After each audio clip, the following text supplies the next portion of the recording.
Cara-cara ilmu nisai. Pertama, bagaimana untuk tertibnya menentukan Nur Muhammad.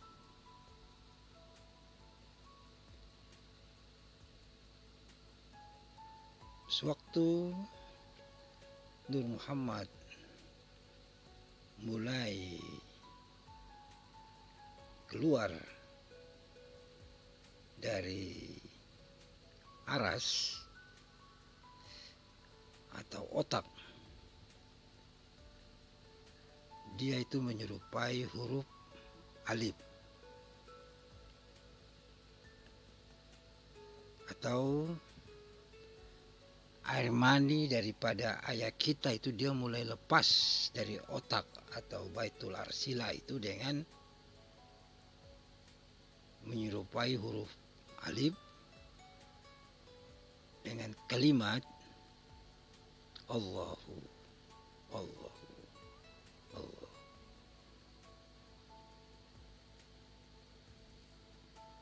Kemudian Nur Muhammad atau air mani daripada ayah itu dia turun dari Baitul Arsilah melalui Jabar Rahman atau kemaluan ayah dengan kalimat Allahu Allahu Allahu. Itu menandakan bahwa Nur Muhammad itu dia mencari Nur Allah atau mencari air mani ibu untuk bersatu atau ingin bertemu. Maka Nur Allah atau air mani ibu itu mulai turun dia dari jantung. Turun dari jantung ibu menuju ke hati kecil ibu, langsung menuju ke Jabar Rahim atau kemaluan ibu.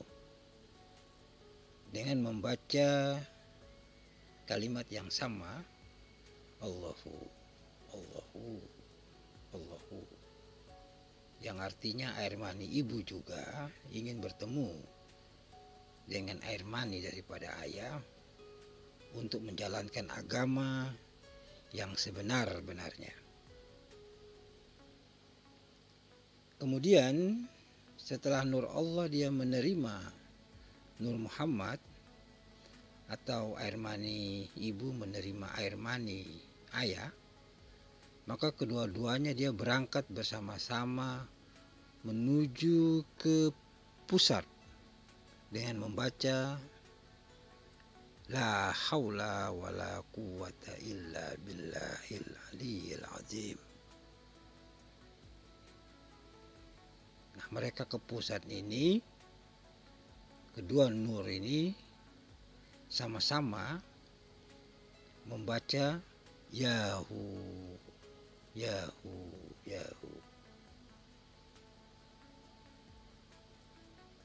Maka Nur Allah membawa Nur Muhammad ke pusat.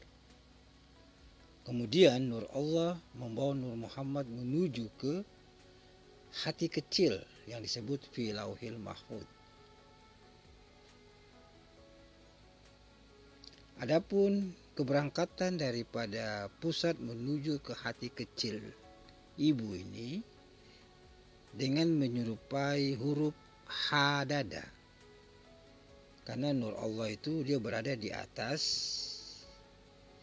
Nur Allah itu dia berada di bawah dan Nur Muhammad berada di atas.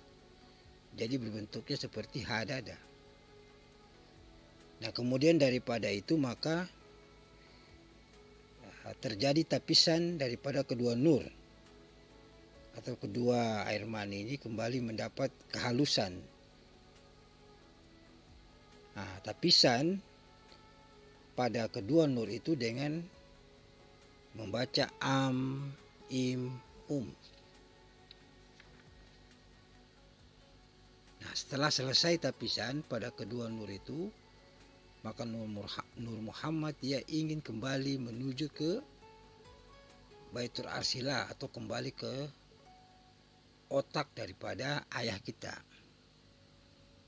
Adapun kembalinya Nur Muhammad ke otak ayah kita itu dengan membaca Hu Allah, Hu Allah, Hu Allah.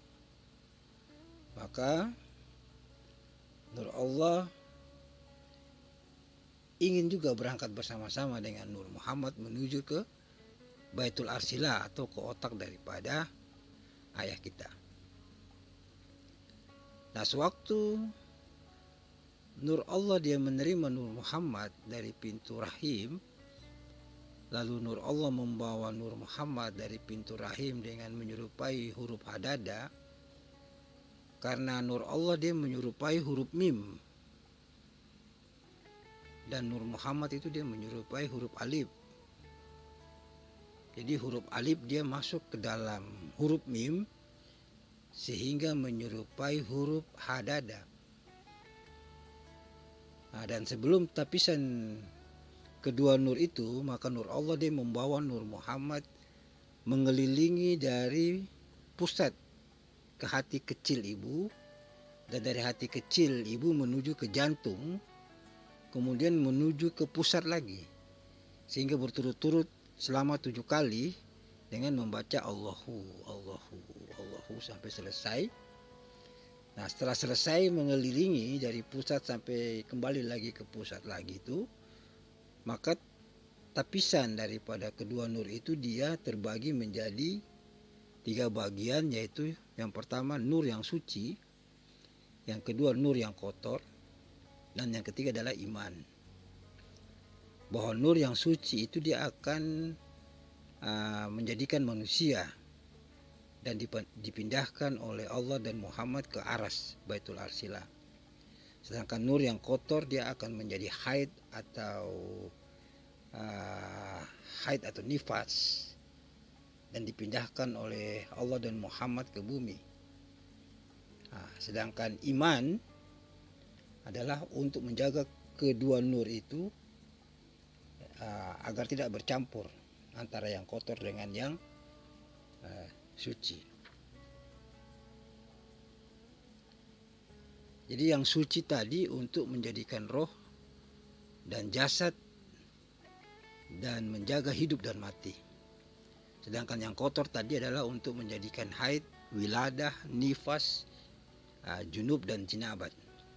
Sedangkan iman adalah untuk menjaga keduanya agar tidak boleh bercampur, karena kalau keduanya bercampur maka rusak itu agama.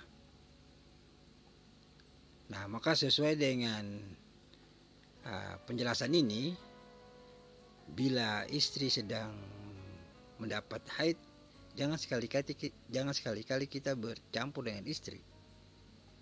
Atau kalau istri selesai bersalin, belum cukup 2 bulan 10 hari, jangan sekali-kali kita bercampur dengan istri. Ya. Dan bila kita ingin bercampur dengan istri, sebaiknya kita bersih-bersih badan dulu. Ya. Atau mengambil air wudhu.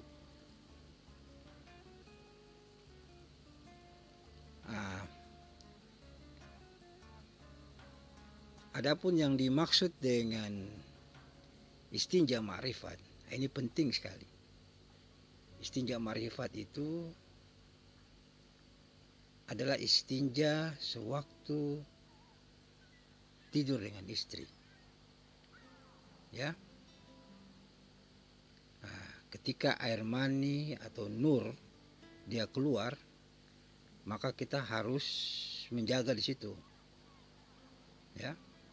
Kita harus tutup itu pintu neraka, dan harus kita hentikan sesaat di situ, dan kita harus berniat dalam hati kita bahwa kalau saya pulang ke saya punya asal, maka saya harus punya perasaan seperti ini pada saat nur keluar.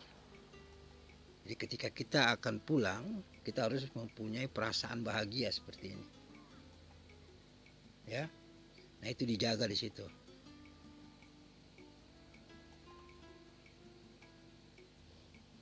kalau kita misalnya ingin memakai waktu-waktu untuk tidur dengan istri pun ada waktu-waktu yang baik.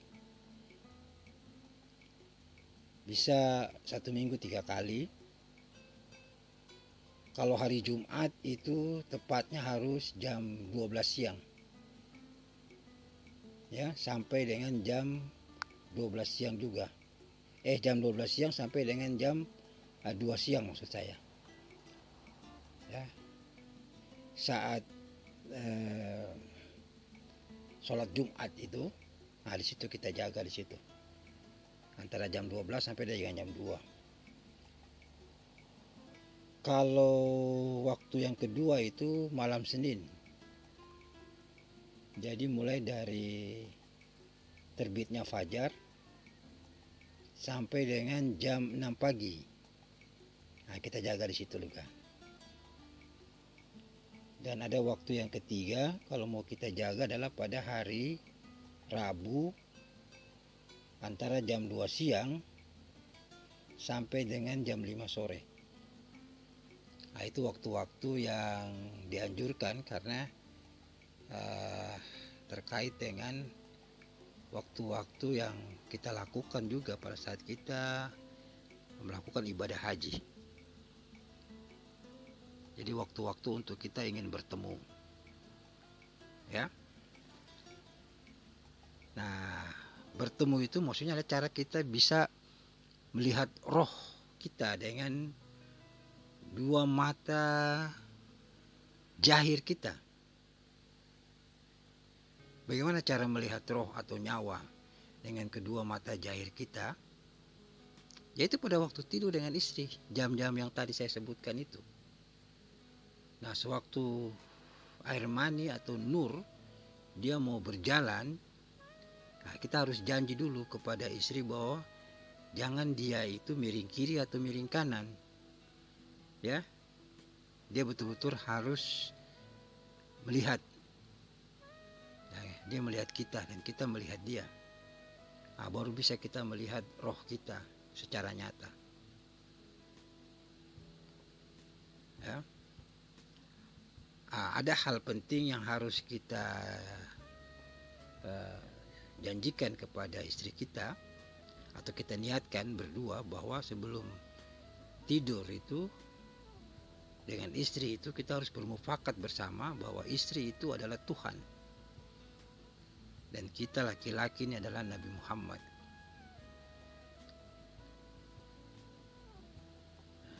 Itu pun